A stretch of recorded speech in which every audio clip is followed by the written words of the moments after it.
This March 3rd video shows civilian vehicles being fired on while fleeing the occupied Ukrainian village of Motizhin. Located outside of Kyiv, between Motizhin and Yasna-Horodka, a roughly 4-mile stretch of road served as a crucial but perilous escape route from incoming Russian forces. Local police said 37 civilians died here between late February and the end of March. The Wall Street Journal analyzed videos, photos, messages posted to social media, and weapon debris. We interviewed multiple people in the village and reviewed phone calls between residents. We didn't account for all of the deaths, but we found evidence from a few key incidents that give a window into how a 4-mile stretch of road became one of the most blatant examples in the war of Russian soldiers attacking civilians attempting to flee. One man who made it through the road in March, Yuri Supernenko, recalled the horror. Як тільки ми виїхали із села, це була дорога смерті. Від Мотижина до Ясногородки. Це було просто жахіття. There are 3 main routes in and out of Motizhin. During the first week of the war, the 2 roads to the north became the site of many civilian killings as they tried to flee Russian forces pushing south. Many Motizhin residents turned to a road running southeast toward the village of Yasna-Horodka in hopes of getting to places free of Russian troops. But this southern route would become just as perilous throughout the month. The stretch of road closer to Yasna-Horodka is where many civilians were attacked. On March 3rd, a caravan of 3 evacuating vehicles were fired on here.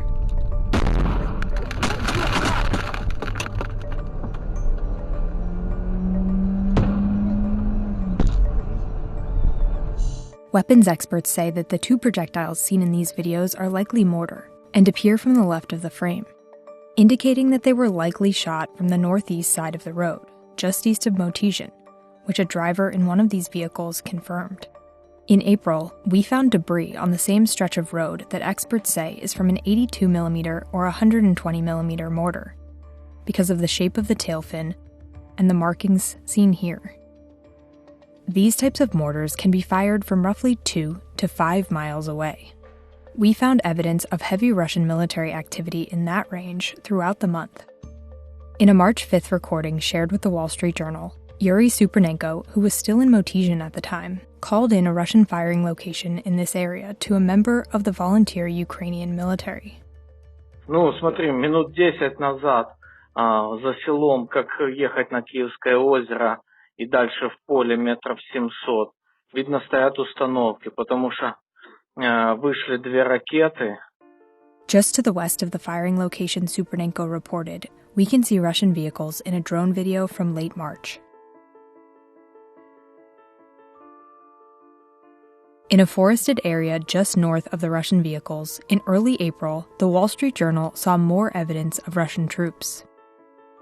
A mass grave, and military badges from the 37th Guards Motor Rifle Brigade. Residents also said Russian troops fired on cars from positions close to the road.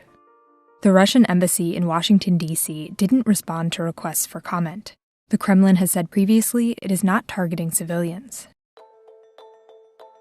On March 7th, a message posted in a Motizhin Telegram group warned of a roadblock.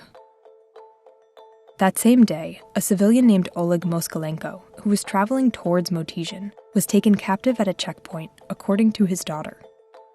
His car was left on the road. Rocks, likely used to block the road, are visible in videos filmed in the days that followed. Moskalenko's friends and family used the Find My Phone tool to track his phone. The last coordinates point to a line of trees along the road. Moskalenko's daughter said that he was questioned about being a member of the Ukrainian forces and beaten. He was eventually released by the Russians and is now recovering in a German hospital. We can still see Oleg's car on the road in a March 10th video filmed by evacuees. We also see another car abandoned nearby, suggesting more civilians were captured or fled.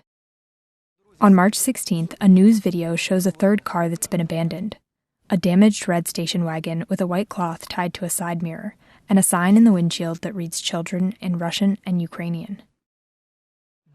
Near the vehicle, Ukrainian soldiers discover the dead body of a local man. Facebook messages reveal that a woman driving in the car was rescued and taken to the hospital with injuries. We were unable to determine whether she ultimately survived. What Yuri Supernenko describes in the March 17th video after his escape speaks to the lasting toll of Russian brutality on the road. Трупи, вони вже синівші, розстріляні автомобілі, в яких угадувались силуети дітей. Мої діти все це бачили, у старшої була істерика. У вісні просипається, малий також постійно кричить, не хочу розповідати.